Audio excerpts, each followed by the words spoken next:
শুভ সকাল বন্ধুরা, তোমরা সবাই কেমন আছো? আশা করছি তোমরা সবাই খুব খুব ভালো আছো, আর আমরাও দেখো খুব ভালো আছি। আর দেখো সকালবেলা চলে এসেছি একদম সকালের জলখাবার নিয়ে। আজকে ছোট ছেলে আর মেয়ে ছেলেকে দিয়েছি দুধ আর চকোস, আর আমি, আমার বড় ছেলে আর আমার বর খেয়েছি সুজি। আমার বরের খাওয়া দাওয়া গেছে, দেখো এই আমার সুজিটা আমি নিয়ে বসে আছি, এখনও খাওয়া স্টার্ট করিনি। আর ওইদিকে আমার বড় ছেলে খাচ্ছে, ছোটো ছোটো। আমার বর খেয়ে দিয়ে বসে পড়েছে শাক বাছতে, বলে শাকটা আমি বেছে দিই তারপরে ধুয়ে। ওই বলছিল কেটে দেবে, কিন্তু আমি থাক, আমি কুচিয়ে নেব। তো দেখো এদিকেও শাক বাচ্ছে। আর ও টুকটা বললাম না, ও বাড়ি যতক্ষণ থাকে ও টুকটাক কাজ ঠিক করতেই থাকে, ও বসে কখনো থাকে না, ও একটার পর একটা করতে থাকে। তো দেখো তারপরে চলে এসেছি বাজার থেকে কী এনেছে, সেরকম কিছু আনার তো ছিল না, শুধু বলছিলাম মাছ আনতে, কিন্তু মাছ আনতে গিয়ে নিয়ে এসছে শশা আর কলা আর মাছ। তাই এই যে কলাগুলো, এবার কলাগুলো রেখে দেবো দড়িতে ঝুলিয়ে। আর এই যে শশা, বলছি যা গরম পড়েছে দুপুরবেলা বেশি করে শশা খাবে। তো শশা, আর এই দিকে এই দেখো চিংড়ি মাছ, আজকে ভেবেছিলাম চিংড়ি মাছ গাঠি কচু দিয়ে রান্না করব। তো এইদিকে চিংড়ি মাছ, এই যে চিংড়ি মাছগুলো দেখো পুরো বাজার থেকে মানে কি খোসা ছাড়িয়েই এনেছে। তো এখন আমি তারপরে ধুয়ে ঠুয়ে রেখে দেবো। আর তারপরে চলে এসেছি এদিকে গাঠি কচু কাটতে, কিন্তু এইগুলো গাঠি কচু না আসলে কচু সেটা ঠিক বুঝতে পারিনি। কাটতে কাটতে এত হাত চুলকেছে, আলাম না বাবা এই কচু রান্না করতে হবে, রান্না করার পর যদি না খাওয়া যায় এই জন্য দুটো কেটেই আমি আর বাদ বাকিগুলো কাটিনি, আমি থাক কাটতে হবে না, রেখে দিয়েছি। তারপর ঠিক করলাম যে গাঠি কচুটা করব হচ্ছে ঝিঙে দিয়ে, মানে গাঠি কচু বলছি, চিংড়ি মাছটা করব ঝিঙে দিয়ে। তো এইদিকে দেখো শাক ভাজাটা বসিয়ে দিয়েছি, আর তার মধ্যে শুকনো লঙ্কা ফোড়ন দিয়ে দিয়েছি।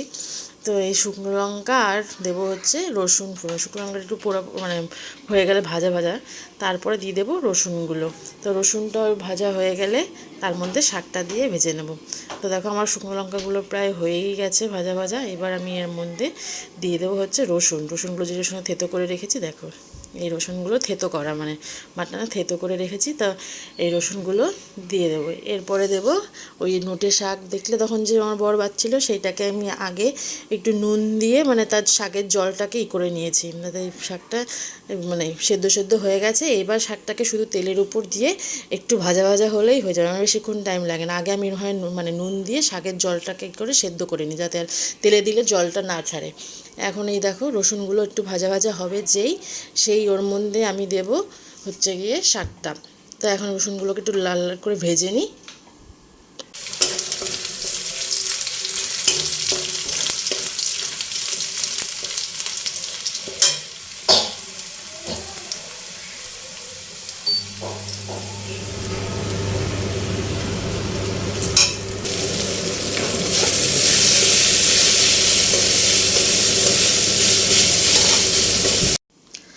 আর দেখো এই দেখো শাকও দিয়ে দিয়েছি রসুনের মধ্যে। এবার শাকটা দিয়ে মিনিমাম 1 থেকে 2 মিনিট তার মধ্যে মানে শাকটা ভাজা ভাজা হয়ে যায়, মানে যেহেতু জল থাকে না শাক ভাজতে টাইম লাগে না, একটু তেলের মধ্যে দেওয়াটাই যাতে না লাগে। তেলের মধ্যে দিয়ে একটু রসুনের সাথে একটু মানে 1-2 মিনিট করেই হয়ে যায়। দেখো শাক ভাজা আমার হয়ে গেছে। তারপরে এসেছি মাছের মশলাটা করতে। আর আজকে ভাবলাম এত গরম পড়েছে, এই গরমে আর চিংড়ি মাছটা ভেবেছিলাম একবার সর্ষে দিয়ে করব, কিন্তু মনে হলো থাক, যখন মানে কচুটা যখন হলো না, ভাবলাম না সর্ষে দিয়ে করি, বড় বদলে সর্ষে পোস্ত দিয়ে, না থাক ঝিঙে নিয়ে এসো, তুমি ঝিঙে দিয়ে করবো। তো ঝিঙে দিয়ে করার জন্য প্রথমে আদা আর ওখানে লঙ্কা নিলাম, তারপরে একটু ভাজা জিরে আর তেজপাতা ভেজে নিয়েছিলাম শুকনো খোলায়, ওটাকে বেটে নিচ্ছি। তো এই মাছের ঝোলের হচ্ছে এই মশলা, আজকে এই মশলা দিয়েই মাছের ঝোল করব। আদা বাটা, লঙ্কা বাটা আর ভাজা জিরে বাটা দিয়ে ভাবছি মাছের ঝোলটা পাতলা পাতলা করে করব। এদিকে আমার মশলাটা প্রায় বাটা হয়েই গেছে, মশলাগুলো বেটে তারপর হয়েছে বসাবো।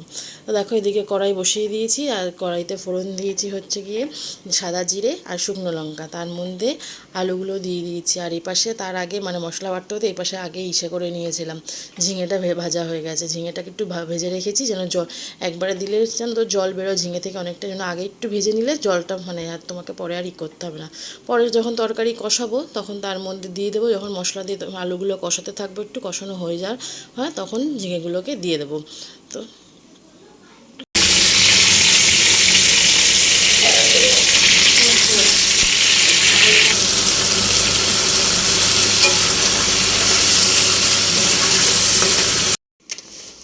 তো দেখো আমি সব মশলাগুলোকে এক এক করে দিয়ে দিয়েছি। ওই জিরে বেটে রেখেছিলাম, মানে জিরে বেটে আদা দিয়ে, সেই আদা লঙ্কা আর নুন হলুদ সব দিয়ে দিয়েছি।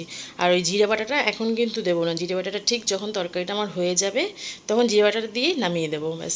আর কোনো মশলা এর মধ্যে যাবে না। হ্যাঁ, এই ঝোলটা যে খেতে কী টেস্ট হয়, দেখো আমার আলুটাও কষানো হয়ে গেছে, এখন ঝোল দেওয়ার ঠিক আগের সময়। এবার ঝিঙেটাকে দিয়ে একটু নাড়াচাড়া করব, তার মধ্যে ওই যে সেদ্ধ করে রেখেছিলাম চিংড়িটা, চিংড়ি না আমি তেলে ভাজি না, ওই সব মানে সেদ্ধ থাকে আমার, সেদ্ধ করা চিংড়ি খুব কমই তেলে ভেজে রান্না করি। এই দেখো সেদ্ধ চিংড়ি এটা আমার, এটাকেও একটু দিয়ে এর সাথে একটু কষিয়ে নেব, তাহলে আর ভাজা হয়ে গেল একবারে, বলো। এই জন্য দেখো একবারে ভাজাও হয়ে যাচ্ছে, আমার কষানোও হয়ে যাচ্ছে। তো এইটাই দিয়ে একটু কষিয়ে নিলাম, তারপরে দিয়ে দিয়েছি ঝোল। আর এই দেখো আমার ঝোল ফুটতেও শুরু করে দিয়েছে, পাতলা পাতলা করে একদম ইয়ে। দেখো এই আমার ঝোলটা মানে বেশিক্ষণ টাইম লাগেনি রান্নাটা করতে, 1 ঘন্টার মধ্যে হয়ে গেছে।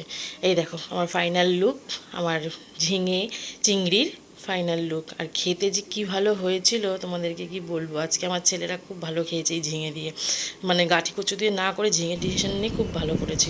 মনে হলো যে ঝিঙে দিয়ে করে, মানে গরমের দুপুরে ঝিঙে তো এমনি ঠান্ডা, তারপর রান্না ঠান্না করে এসে একটু বসে রয়েছি, হাওয়ায় প্রচণ্ড গরম লেগেছে।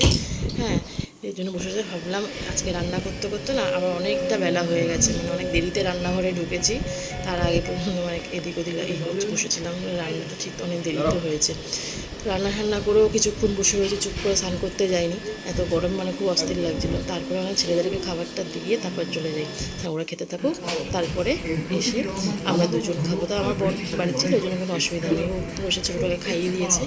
এরপরে আমরা দুজন খেতে বসে পড়েছি। দেখো আমি আমার বর, আমাদের খাওয়া দেখো খাওয়াও হয়ে গেছে, খেয়ে দিয়ে এবার আমার বর চললো অফিস, আর ও ফিরবে সেই 9:30 10টার সময়। এই যে উনি যাচ্ছেন অফিস, এখন ওর মানে ডে চলছে, যখন মর্নিং থাকে তখন ও সকাল 9টার মধ্যে অফিস চলে যায়, এখন যেহেতু ডে এখন ও যাবে 2:30 3টার সময় অফিস যাবে, মানে 3:30 থেকেই হয়, তার মধ্যে দেখো যে যাচ্ছে অফিসে। আর ও বাইক নিয়েই অফিসে যায়, ওইখান থেকে ওর অফিস বাইকে করে, তো এখানে বাড়ি থেকেও বাইক করেই অফিসে যাচ্ছে, তো তোমরা দেখতেই পেলে।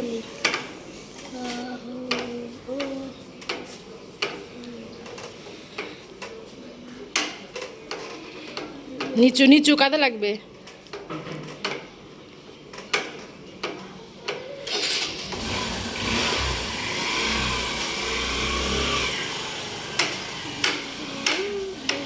দিয়ে বর অফিসে চলে গেল, আর তারপরে আমি বাসনটা ধুয়ে ফ্রিজে খাবারটা রেখে, একটুখানি মাছের ঝোল আর ভাত বেঁচেছিল ওইটা ফ্রিজে রেখে দিলাম। আর তারপরে এখন যাব ঘরে, সারাদিনের কাজ কমপ্লিট, তো এসে দিয়ে এখন বসবো আর ছেলেদেরকে হোম টাস্ক করাবো, স্কুলের হোম টাস্ক।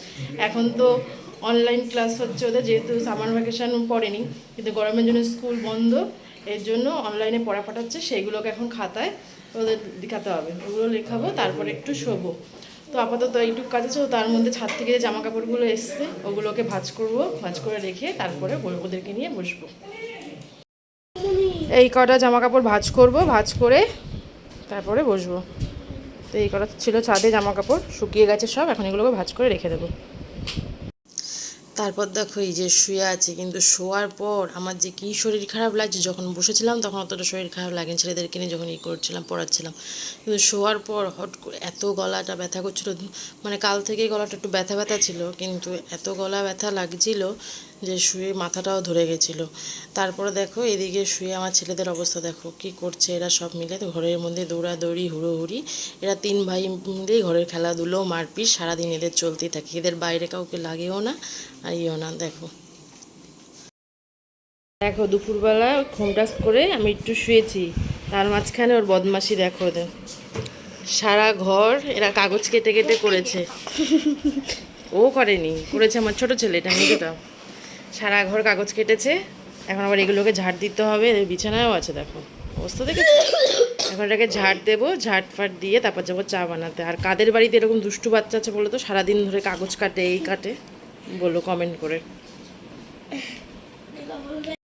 দুষ্টুমি করে আবার হাসছে, দেখেছো, এই হচ্ছে দুষ্টু। এই আমার নাকের মাথায় সিঁদুর নিয়ে, যতক্ষণ আমার কপালে মাথা বসছিল নাকের মাথায় সিঁদুর, দেখেছো, সবচাইতে দুষ্টু বাচ্চা। এখন আর মুখ দেখাতে লজ্জা পাচ্ছে, দেখেছো, দেখো হেসে যাচ্ছে।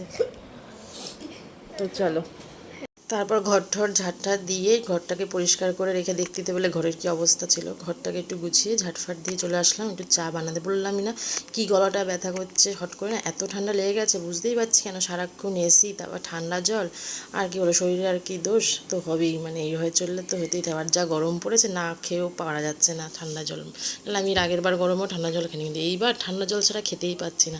বললাম থাক একটু তাহলে আদা দিয়ে চা করি। আর আদা দিয়ে চা খেলে আমার এত গলাটা মানে উপকার হয় কি বলবো, মানে একবার দুবার খেলেই মনে হয় কি গলাটা অনেক হালকা হয়ে গেলো। ওই জন্য ভাবলাম থাক 1 কাপ চা বানিয়ে নিই। আর এই 2 দিন চা খাইনি, ও বাড়িতে নেই তো, ও বাড়ি না থাকলে আমি সন্ধ্যায় চাটা খাই না, একার জন্য আর কি বলো তো 1 কাপ চা বানাবো, বানাতে ইচ্ছা করে কখনো 1 কাপ চা, এর আর বানাই না। কিন্তু আজকে না বানিয়ে আর উপায় পেলাম না, যে 1 কাপ চা না খেলে আমার মাথাও ছাড়বে না আর গলাটাও হবে না। আদা দিয়ে যেন কড়া করে বেশি করে আদা দিয়েছে, চাটা মানে হচ্ছে পুরো আদারই জল, এত ঝাল হয়ে গেছিলো খেতে। তো তাও ওই চাটাই আমি খেয়েছি, কিন্তু চাটা খেয়ে আমি খুব উপকার পেয়েছি। কিছুক্ষণ বাদে আমার মাথা যন্ত্রণাটাও মানে ছেড়ে গেল, মানে এত উপকার পেয়েছি বলার মতন না। এই জন্য আমি যখন আমার ঠান্ডা লাগে না এই আদা চাটাই খাই। তারপরে চাটা খেয়ে দিয়ে চেয়েছি ছেলেগুলোকে আজকে মুড়ি দেবো সন্ধ্যাবেলা, এই গরমে আর কিচ্ছু না, আজকে মুড়ি শশা। আর দেখো এই যে শুধু এই বাটিটা ছোটো বাটিটার মধ্যে রয়েছে শশা আর চানাচুর, আর এই পাশে মুড়ির মধ্যে দেবো হচ্ছে পেঁয়াজ এই আর শশা চানাচুর। এটা হচ্ছে আমার বড় ছেলের পেঁয়াজ দিয়ে, আমার মেজো ছেলে আর বলছে পেঁয়াজ দিয়ে খাবো না, সরি আমার ছোটো ছেলেও খাবে আমাদের সাথে পেঁয়াজ দিয়ে, কিন্তু মেজো ছেলে আবার কাঁচা পেঁয়াজ খেতে চায় না। এই গরমে কাঁচা পেঁয়াজ খাওয়াটা ভালো, শরীর ঠান্ডা থাকে। তো এই এত গরম দেখো, এইটুক মুড়ি মাখাতে গিয়ে আমি কিরম ঘেমে গেছি, এত গরম পড়েছে, মানে একদম ঘেমে আমি স্নান পুরো। এবার দেখো ঘরে এসে মুড়িগুলোকে ছেড়ে বড় ছেলেদেরকে বললাম তো আমরা 3 জন এটাতে করে খাবো, তুই আমি আর ভাই আর ওকে আর মানে আর মেজো ছেলেকে দিয়ে দিয়েছি ওই বাটিটাতে, ওইটাও ও খাবে। তো ও যেহেতু পেঁয়াজ খাবে না বলে ওর বাটি আলাদা, তো ওই দিকে দেখো বসে বসে আঁকছে, দেখো খাচ্ছে। আর মানে দিয়েছি মুড়িটা, এখনও খাওয়া স্টার্ট করেনি, আর ওই বসে কার্টুন আঁকছে কি গুরু বলে। হ্যাঁ, ও এর আগে হানি বানিয়ে এঁকেছে, সারাদিন এরকম সব ছবি আঁকতে থাকে। তারপর থেকে সেভাবে ভিডিও করা হয়নি, কেন ছেলেরা আবার পড়ছিল, মানে বড় ছেলের স্কুলের লেখাগুলো লিখছিল মোবাইল দেখে দেখে, মানে মোবাইলে পাঠিয়েছিল হোয়াটসঅ্যাপে। তো এখন যেহেতু স্কুল বন্ধ আছে গরমের জন্য, ওই জন্য হোয়াটসঅ্যাপে ওদের সব পড়া পাঠিয়ে দেয়, তো ওইটা দেখে দেখে মোবাইল দেখে পড়াগুলো লিখছিল, ওই জন্য আর সেভাবে কোনো ভিডিও করা হয়নি। তো এখন অনেক রাত হয়ে গেছে, 9:30 বেজে গেছে। তো রাতে কি কি রান্না করব সেগুলো এখন ভাবছি। রাতে আজকে সেমন তো কিছু নেই, ভাতও অল্প একটু আছে আর মানে মাছের ঝোল অল্প আছে, ভাবছি তাহলে এখন ডাল আর ভাত করতে হবে। দেখি বর আসুক, ওকে বললাম বলে আমি আসি তারপর দেখি কি খাই, তো আসুক তারপরে দেখছি কি রান্না হয়। দেখো বর আসার পর ওকে তো বলেছিলাম যে কি খাবে বলো, ভাত তো নেই, ভাত আর একটু তরকারি আছে, তাহলে ডাল দিয়ে ও বললো থাক তোমার আর এই গরমে রান্না করতে হবে না, আমি দাঁড়াও খাবার কিনে নিয়ে আসছি। হ্যাঁ, আর ও এরকম মানে ও কখনোই চায় না যে আমি বেশি একটু কষ্ট করি, এই জন্য বলে থাক এই গরমে আর ই করতে হবে না, যাই আমি খাবার কিনে এসে। ও ফ্রাইড রাইস দিয়ে নিয়ে এসেছিলো আমার বড় মানে মেজো ছেলে আর ছোটো ছেলের জন্য, আর ওর বড়ো ছেলের জন্য এনেছিল বিরিয়ানি। ওরা ফ্রাইড রাইস খায়নি, ওরা খেয়েছে বিরিয়ানি, আর আমরা ফ্রাইড রাইস আর চিলি চিকেন খেয়েছি রাত্রেবেলা। পেলে বলেছিলাম রাতের খাবার নেই, রাতের খাবার করতে হবে, কিন্তু আমার বর বললো এই গরমে তোমাকে কিছু করতে হবে না, আমি বাইরে থেকে খাবার কিনে এসেছি। তো খাবার কিনে এসো, সেটাই রাতে খাওয়া দাওয়া হয়ে গেল আমাদের। এখন আমরা শোবো, বিছনাটা ঝেড়ে শুয়ে পড়বো। তো ভিডিওটা এখানেই শেষ করছি, কমেন্ট করে জানিও তোমাদের ভিডিওটা কেমন লাগলো, আর যদি ভালো লেগে থাকে তাহলে প্লিজ একটা লাইক করে দিও আর শেয়ার করে দিও। তো আজকের মতন টাটা, গুড নাইট।